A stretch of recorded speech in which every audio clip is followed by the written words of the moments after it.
ఎన్నికల్లో వైసీపీ ఖర్చు చేసిన 5,000 కోట్లు ఎక్కడి నుంచి వచ్చాయో చెప్పాలని డిమాండ్ చేశారు కాంగ్రెస్ మాజీ ఎంపీ చింతా మోహన్. ఎన్నికల్లో వైసీపీకి పోలీసులు అండగా ఉన్నారని ఆరోపించారు. మోడీ పతనం ప్రారంభమైంది అన్న ఆయన దేశంలో ఇండియా కూటమి అధికారం చేపడుతుందని ధీమా వ్యక్తం చేశారు. మొన్న జరిగినటువంటి ఎన్నికల్లో ఒక్క వైసీపీ పార్టీ 4,000 నుంచి 5,000 కోట్ల రూపాయల డబ్బు ఖర్చు పెట్టింది. ఇది ఎంత చక్కటి అద్భుతం! ఒక్క చిన్న ప్రాంతీయ పార్టీ ఒక్క చిన్న రాష్ట్రంలో 4,000 నుంచి 5,000 కోట్ల రూపాయలు డబ్బు క్యాష్గా ఖర్చు పెట్టింది. ఇది ఎక్కడి నుంచి వచ్చింది? ఇది ఎవరు ఇచ్చారు? దీనికి జవాబు చెప్పాల్సింది సంస్థలు చెప్పాలి. మరి ఒక్క తిరుపతి నియోజకవర్గంలో, పార్లమెంట్ నియోజకవర్గంలో ఒక అసెంబ్లీ స్థానంలో ఒక అభ్యర్థి 80 కోట్ల రూపాయలు ఖర్చు పెట్టాడు. వైసీపీ నుంచి 80 కోట్ల రూపాయలు క్యాష్గా ఖర్చు పెట్టాడు. ఈ డబ్బు ఎక్కడి నుంచి వచ్చింది? మరి ఇంకొక రిజర్వ్డ్ స్థానంలో, గూడూరు అనే రిజర్వ్డ్ స్థానంలో నుంచి ఒక అభ్యర్థి, వైసీపీ అభ్యర్థి 45 కోట్ల రూపాయల డబ్బు ఖర్చు పెట్టాడు.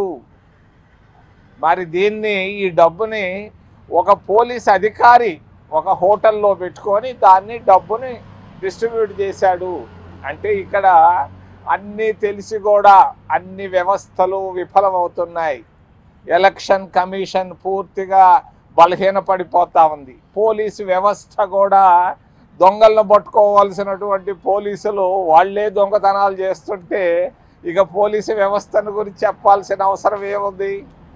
మరి ఈ విధంగా జగన్మోహన్ రెడ్డి తన అధికారం కొరకు మరి అద్భుతాలు చేశాడు.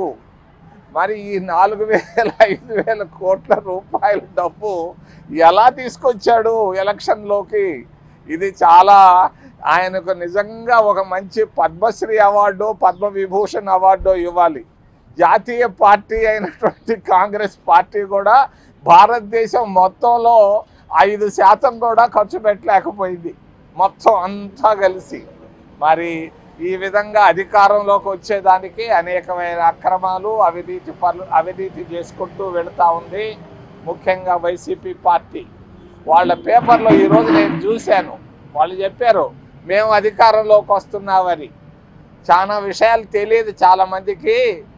ఈరోజు ఆంధ్రప్రదేశ్ రాష్ట్రంలో anti Jagan, anti Modi wave కనపడతా ఉంది, స్పష్టంగా కనిపించింది.